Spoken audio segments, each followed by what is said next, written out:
इसको मेरे साइज का कर दे। आज तक एक भी, अच्छा हो गया ठीक, आज तक एक भी कभी माइक के साइज का पैदा नहीं हुआ है और लंबे आदमियों के साथ तो अक्सर दिक्कत हो जाती है। मुझे तो ध्यान है, एक बार सब्जी वाले के पास गया, मैंने कहा नींबू क्या भाव दिए, उसने कहा बैठ के देखो संतरे हैं। आप सभी को प्रणाम करता हूं, मंच पर उपस्थित अपने सभी कवि मित्रों को प्रणाम करता हूं, मां सरस्वती को प्रणाम करता हूं, भगवान परशुराम को प्रणाम करता हूं और आप सबसे निवेदन करता हूं मेरे स्वागत में दोबारा जोरदार तालियां बजाएं। तालियां इसलिए बजवा रहा हूं क्योंकि बाद में भरोसा नहीं है। एक दो छोटी छोटी कविताएं मैं भी आपको सुनाऊंगा, पसंद आएंगी ठीक है, नहीं तो 3-4 और सुनाऊंगा। बहुत मन से आप लोग सुन रहे हैं, बहुत अच्छा आपके बीच आकर के लग रहा है। अपने ही परिवार के लोगों के बीच में मैं यहाँ पर आया हूँ। छोटे छोटे बच्चे भी यहाँ पर बैठ करके कविताएं सुन रहे हैं, उन बच्चों को भी मैं प्रणाम करता हूँ। बच्चों को इसलिए प्रणाम कर लेना चाहिए क्योंकि ये किसी को भी निपटा सकते हैं। सही बता रहा हूँ, किसी जमाने में मैं दिल्ली में पढ़ाता था। एक बार परीक्षा की कॉपी जांच रहा था। बच्चे को अगर किसी सवाल का जवाब नहीं आता हो तो वो क्या कुतर्क दे सकता है।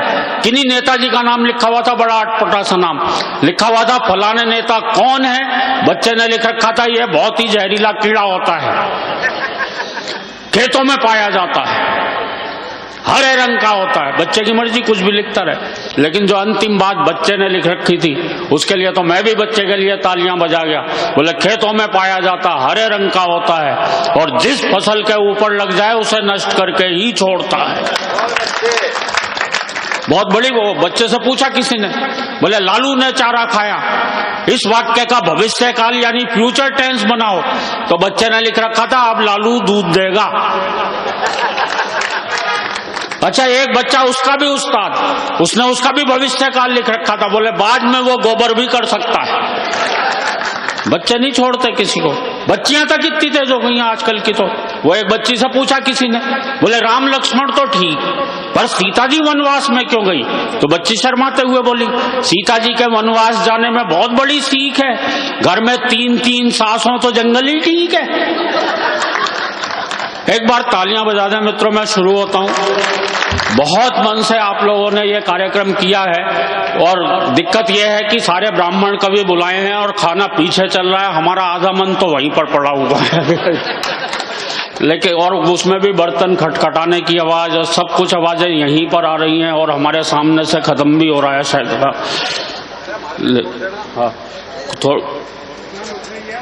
हाँ नहीं, वो दिख गया मुझे, हमें अपना भविष्य अंधकार में नजर आ रहा है कि खाना तो खत्म हो लिया, अब तुम खत्म और हो जाओ। बड़े मन से आप लोग सुन रहे हैं। हर जगह कवियों को इतने अच्छे ढंग से नहीं सुना जाता भाई साहब, सही बता रहा हूँ। कहीं कहीं तो हमें ऐसे उखाड़ने वाले लोग मिलते हैं, कवि अपनी कविता की एक लाइन पढ़ता है, सुनने वाले इतने उस्ताद दूसरी लाइन अपनी तरफ से। बिल्कुल सच्चा किस्सा बता रहा हूँ। दिल्ली में मेरे पड़ोस में एक कवि सम्मेलन चल रहा था। एक नए नए कवि आए, आते ही उन्होंने कविता की एक लाइन पढ़ी, बोले मेरी मम्मी ने कुत्ते का एक पिल्ला पाला। तभी श्रोताओं में से एक खड़ा हुआ, बोले और उसे मंच पर छोड़ दिया। ये तालियां बजाने वाली बात नहीं थी, क्योंकि ये कविता मैंने नहीं सुनाई थी, किसी और ही कवि ने सुनाई थी, यहाँ पर भी नहीं है। पर इस तरह की दिक्कतें अक्सर हमारे साथ आती रहती हैं। आ जाओ भाई साहब, आज वो कोई भी सामने से आता, भाई साहब मैं खतरे में पड़ जाऊं। तो एक जगह मैं कविता पढ़ने खड़ा हुआ, सामने से एक आदमी लठ लेके आ गया। मैंने उससे कहा भाई साहब बैठ जाऊं क्या। बोले नहीं आप तो पढ़ो, आप तो हमारे मेहमान हो, मैं तो उसे ढूंढ रहा हूं जिसने आपको बुलवाया है। यहाँ तो मैं अपने परिवार में ही आया हूँ, लेकिन बड़े मन से सुनो, वो हो जाता। वो हमारे एक गीतकार एक जगह गीत पढ़ रहे थे, धरा बेच देंगे, गगन बेच देंगे। तभी पब्लिक में से एक खड़ा हो गया, बोले भैया ये बता दे फिर कहाँ रहेंगे जब सारी चीजें बेच दोगे तो। और अभी तो मैं पिछले दिनों जेल में गया। हाँ जेल में नहीं, वहां कवि सम्मेलन था भैया। और एक बहुत बारीक बात आप तक पहुंचा रहा हूं, बात आप तक पहुंचे तो आपके हाथ उठने चाहिए। जेलर महोदय ने कवि सम्मेलन करवाया था और ये सोच के करवाया था कि शायद कैदियों की सजा में थोड़ी बहुत कमी रह गई है। बोले इसलिए न सबको कविताएं सुनवाई जाएं। अच्छा, नीचे सारे कैदी बैठे हुए थे लाइन लगाए हुए। एक कवि आए वीर रस के थे, बड़ी जोर से चीखते हुए बोले, आदमी यूं हालातों में जकड़ा ना जाता, आदमी यूं हालातों में जकड़ा ना जाता। नीचे एक चोर कैदी बैठा था, बोला भैया कुत्ते की पूंछ ना दबती तो मैं पकड़ा ना जाता। हमें तो ऐसी जगह जाकर के भी कविताएं सुनानी पड़ती हैं, आप फिर भी बहुत बढ़िया सुन रहे हैं। और हमारे आप तो यहाँ पर अभी रामविलास शर्मा जी यहाँ से गए हैं और पता चला है वो फिर आने वाले हैं अभी, और उनको बता करके गए हैं। अच्छा, नेता लोग आते हैं भाषण देते हैं। मैं आपको जोड़ने के लिए 1 मिनट का एक ऐसा मजेदार भाषण आपको सुनाना चाहता हूँ।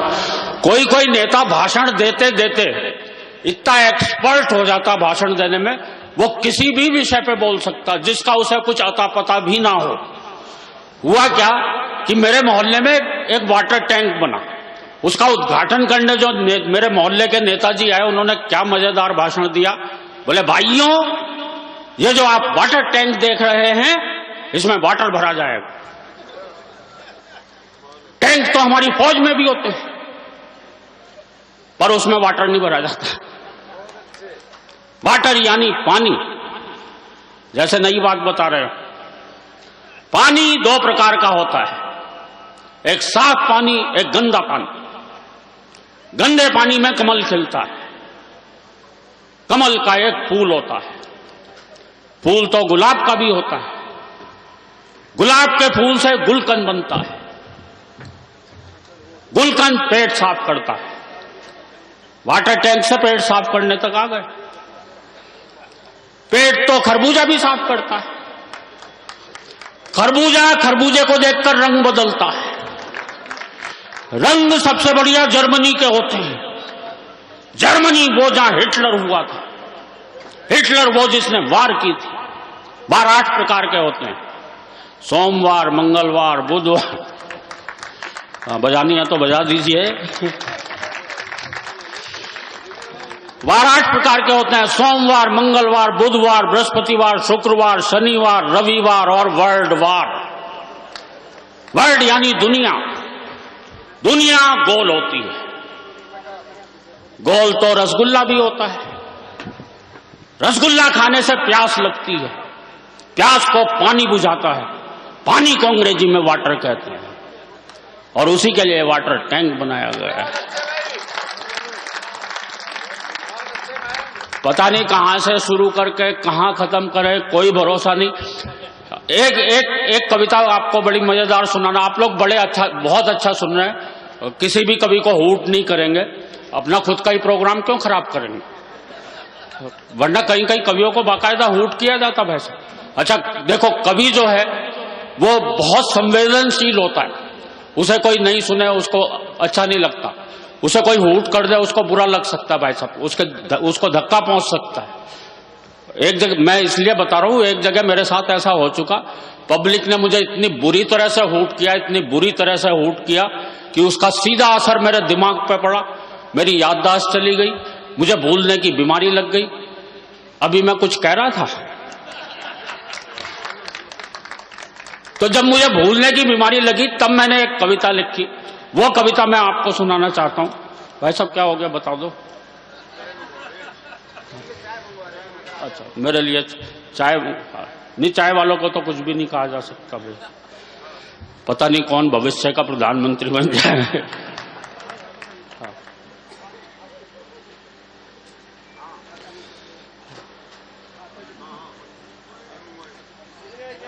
नहीं, एक बार तालियां बजा दे। मैं सीधे सीधे कविता से आपको जोड़ने की कोशिश करता हूं। मुझे पता है कि हम लोग इतने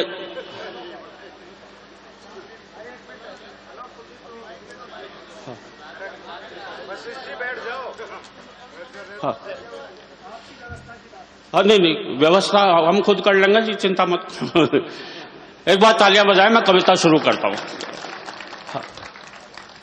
कि एक कवि सम्मेलन में सुनने वालों ने इस कदर हूट कर डाला कि हादसे से मेरी यादों का निकल गया दिवाला।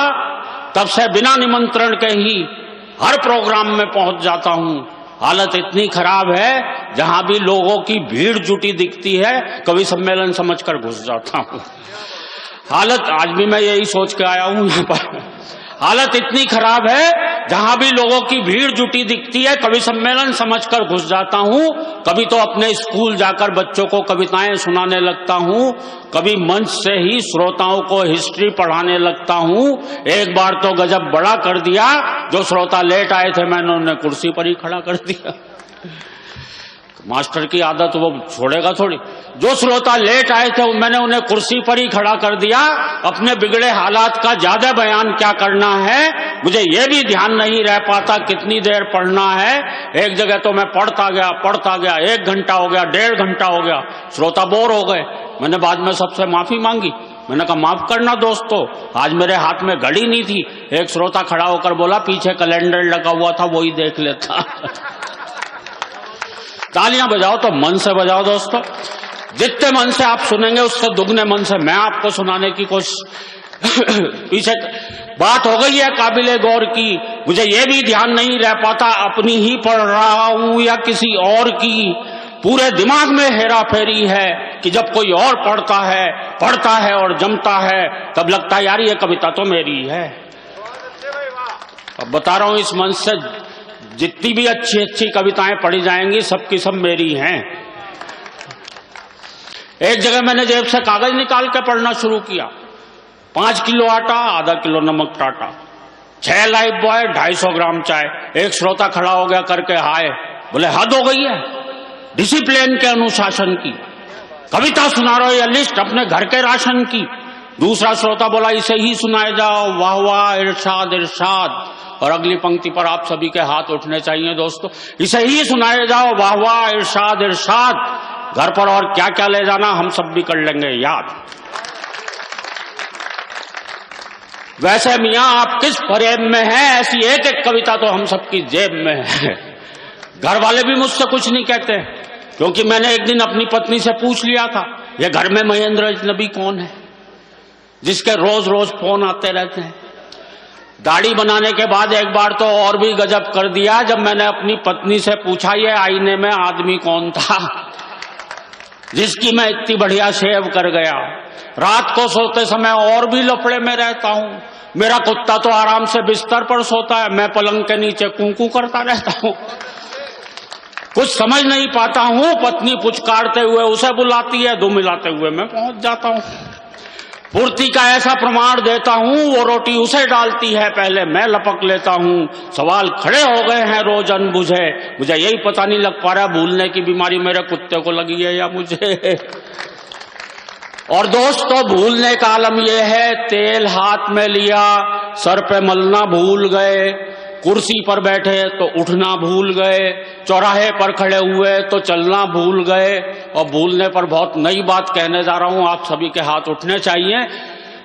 चौराहे पर खड़े हुए चलना भूल गए। और दोस्तों गंजे भी इसलिए हो गए क्योंकि मेरे सर के बाल उगना भूल गए। पत्नी बोली एक बार मेरे भरतार हेल्प करा दो, गीले कपड़े ऊपर फैला दो। ऊपर जाते ही दिमाग भटक गया, मैंने कपड़े तो चारपाई पर पट के खुद तार पर लटक गया। टूट गई टांग, डॉक्टर आया, प्लास्टर चढ़ाया। डॉक्टर भी था होशियार, भुलक्कड़ों का सरदार, गजब ही ढा दिया। टूटी दाई टांग थी, प्लास्टर बाई पर चढ़ा दी। और दोस्तों भूलने पर इससे बड़ी बात कोई कह नहीं सकता जो मैं कहने जा रहा हूं। मैं क्या कहने जा रहा था ये तो भूल ही। लेकिन दोस्तों मेरे भूलने पर ज्यादा मत जाइए, कविता समाप्त हो गई है, तालियां बजाइए। लेकिन दोस्तों कविता तो शुरू होती है अब। मैं ही नहीं, ये सारे कवि, आप और हम सब न जाने किन ख्यालों में झूले हुए हैं। हम सभी कुछ न कुछ भूले हुए हैं।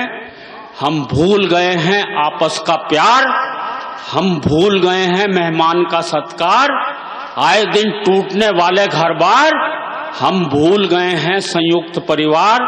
और बता रहा हूं आपको घर घर का संताप, पत्नी आते ही लोग भूल जाते हैं माँ बाप, लोग भूल जाते हैं किसी का एहसान, लोग भूल जाते हैं अपना दीनो ईमान, लोग भूल जाते हैं बीमार माँ की दवा।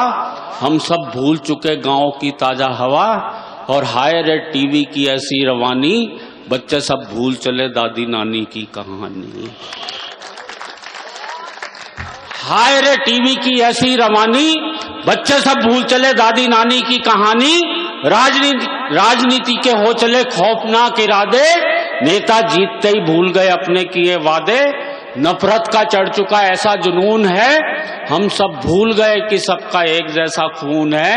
और दोस्तों कहने को अब कुछ भी नहीं है शेष, भूलों की इस भूल भुलैया में हम सब भूलते जा रहे हैं अपना देश, हम सब भूलते जा रहे हैं अपना देश। बहुत बहुत धन्यवाद, बहुत बहुत।